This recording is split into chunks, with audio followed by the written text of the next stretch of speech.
Hello दोस्तों, नमस्ते, प्रणाम। मैं आपकी संगीता पटेल अपने यूट्यूब चैनल में आप सभी का स्वागत करती हूँ। एक छोटा सा दर्द भरा दहेज गीत है। दहेज गीत कैसे लगे कमेंट में ज़रूर बताना। बिटिया केहू ना पूछैया दहेज बिना, बिटिया केहू ना पूछैया दहेज बिना, बिटिया केहू ना पूछैया दहेज बिना। सास बनी सुरसा ननंद बनी सूप न खा, सास बनी सुरसा ननंद बनी सूप न खा।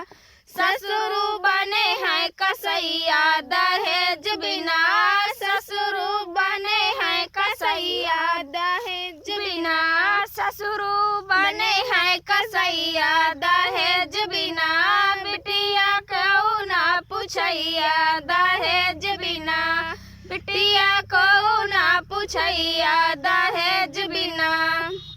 जेठ बने बिच्छू ननंद, जेठान बनी बिच्छू ननंद बनी ताड़िका, जेठान बनी बिच्छू ननंद बनी ताड़िका।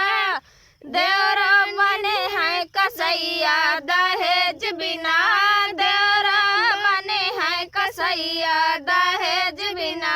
बिटिया केहू ना पूछैया दहेज बिना, बिटिया केहू ना पूछैया दहेज बिना। जेठान मारे डंडा ननंद मारे लाठी, जेठान मारे डंडा ननंद मारे लाठी।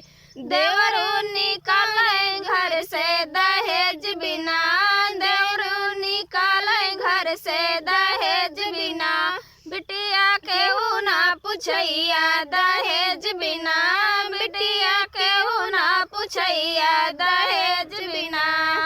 सास लाई तेलवा ननंद लाई माची से, सास लाई तेलवा ननंद लाई माची से। जल गए भैया के बहनिया दहेज बिना, जल गए भैया के बहनिया दहेज बिना।